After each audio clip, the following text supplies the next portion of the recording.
Hi, this is a quick and deep review of the Toshiba Libretto W100. I'm just going to try to cover a whole bunch of stuff in a 10-minute span here. I'm going to just go over things that you haven't seen or there are no videos available of out there yet. The main thing I want to do is kind of just go over the basic strengths of this unit. This is a good business productivity type of laptop or miniature laptop. It's no iPad. It's really a totally different device than an iPad. This is not an entertainment device. This is not going to be good, for instance, at gaming, though it can game a little bit. It does have some issues with going to full screen mode because of Toshiba software, so it's not really good at that. And it's also not great at 1080p video. It'll play 720p and below just fine. I'm turning on from a cold boot so that you can get an idea of how long it takes to start up. But like I was saying, it's not going to be something you're going to want to play Blu-rays on or game on a lot. It just isn't really built for that type of thing. But it's really good at office productivity, business types of apps, and the size makes it really portable. You can actually put this. A woman could put this in her pocketbook with ease. I can actually fit this in my pants pockets with little problem actually. And as you can see, about 40 seconds to come up and be responsive. So I've got the taskbar that popped up. Pardon the video quality and shakiness. I'm holding a web camera above it with my hand so that I can move it around and give you points of interest, show you points of interest as we get to them. Now I just had my network printer utility pop up, and Steam will start up in a second. And when that starts up, what I'm going to do is I'm going to close the device and open it back up so that you can see how long it takes for the unit to come out of sleep. So let's quit Steam, and let me close it and fold it back out, and you can see how long that takes.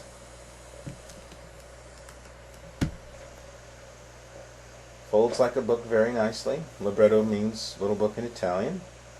So it's still taking a second. Okay, now it's gone into sleep. I'm going to open it back up.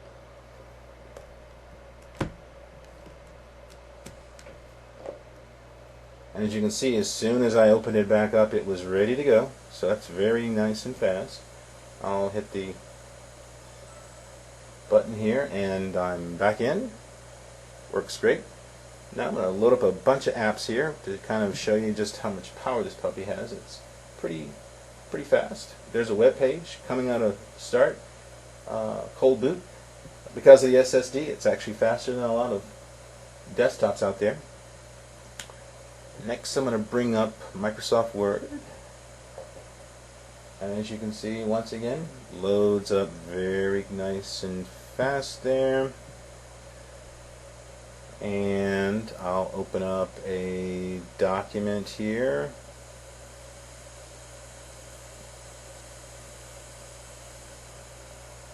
Sorry, I've got the screen on very minimal brightness, so it's really hard for me to see, but the camera sees it very well. So I'll bring that up, and very nice, very responsive.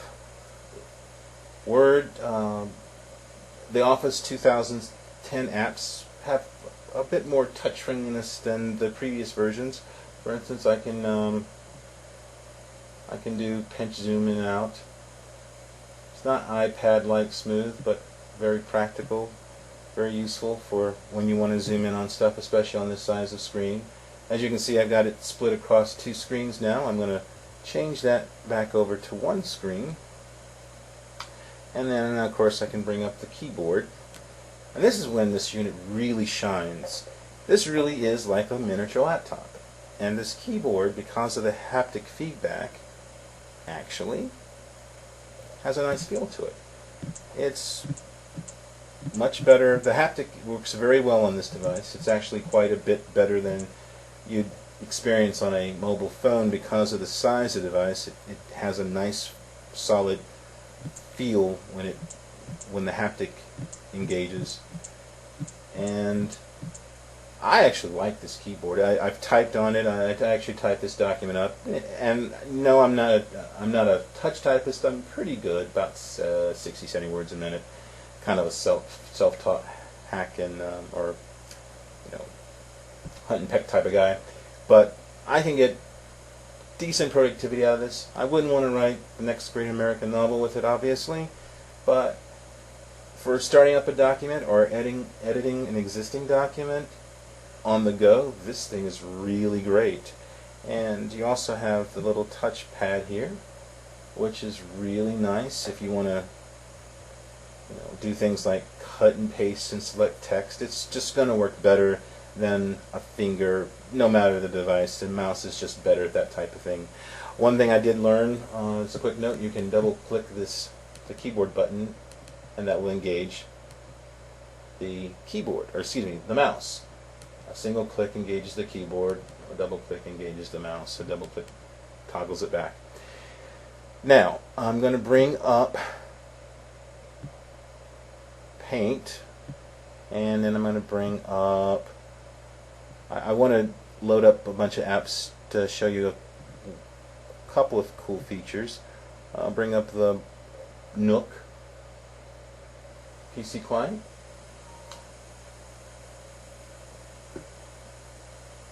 And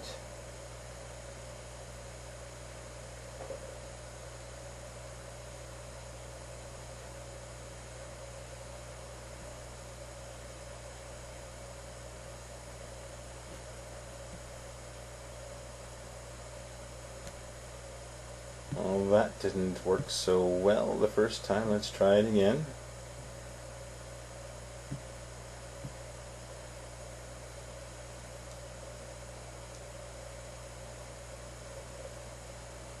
There we go. So I've noticed that happen once or twice with the Nook Player. Let's bring up the Kendall Player now. It loads up more reliably than the Nook does at the moment. Oh, and it loaded up, it's in the background, that's why you can't see it, so I have to close the keyboard. And there she goes. And I can split it across screens. And actually, I don't like holding this unit in the portrait mode because the top of the unit, that's where the CPU is. The bottom of the unit has got nothing on it, or nothing in it, so it's very cool. The top of the unit, that's where the CPU is, everything is, so it gets so much warmer. So when you're holding it at the top, it gets warm. It's not scalding hot. It can get a little uncomfortable when it's running full blast, but the disparity in the heat is very noticeable when you're holding one side that's room temperature, the other one that's not. So I really don't use it in portrait mode. In fact, I've disengaged it so that it won't auto-rotate. I just have been using it in landscape and personally like it much better that way.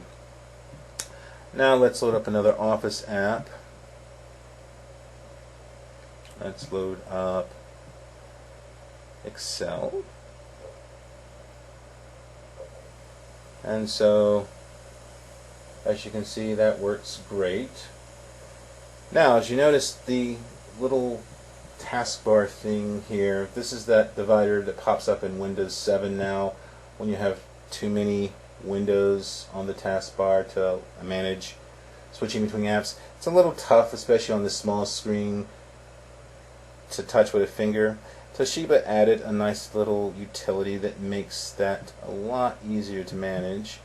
You hit that icon and then you get this little taskbar manager or task manager that pops up, and it lets you slide back and forth, and it's much more finger friendly than that thing. So it's much easier to navigate between your apps. And we can bring up OneNote now. Once again, you can see how much stuff I'm loading here, and it's still flying pretty well. Unfortunately, this device doesn't have an electromagnetic pen. A lot of people have asked for it. Toshiba said they might include it one day. I've tried several capacitive pens for the iPad, haven't yet found one. But you can actually finger draw with it. I will demonstrate that. And it wouldn't be half bad if you had a much bigger space to draw on. But it works. I will try to see if one day if I can find a capacitive pen. If a pen with this would actually be pretty much courier light, and it would be kind of cool actually if it did support a nice pen, because just scribbling in a little notes in here. I mean, you could actually scribble in phone numbers, kind of, you know, if you needed to do something quick and dirty, but not really what I would recommend for much. Let's see here. Oh yeah, the one last thing that I did want to cover here was the Toshiba Real-Time. And that's a little app. People have demonstrated the bulletin board, but the Real-Time is actually, might be a little more useful in a way. It allows you to see your apps over time, see your documents as you open and close them over time, and you can even get little previews of the documents as you pull them up. That's kind of nice. And so if you've been working on something and you can't remember, oh, what was I working on, you know, it goes back through time. I don't know what the limit is, but see, this is a little Microsoft Publisher app that I was working on. So, just like I said, a quick and dirty, high-level overview of the Libretto W100 here. It's a solid, it's going to have solid office application performance for a device that's essentially the weight and size of an iPad. It's not going to be your best multimedia experience in terms of going above 720p, and it's not going to be a very good gaming device, though it does play games, non-full screen casual games fine. I played Plants vs. Zombies on it, like I said, and that works pretty well. Overall, it's a great little device. And for somebody who's interested in something that's just extremely portable, that actually can run full applications like your desktop with desktop-like speed, this is your guy. It's a little pricey, especially now if you have to import it from Japan, but since it's sold out in the States right now, but I have a feeling that Toshiba will be making more of these. I think this form factor has some legs to it. We'll see how it goes. Thanks for watching.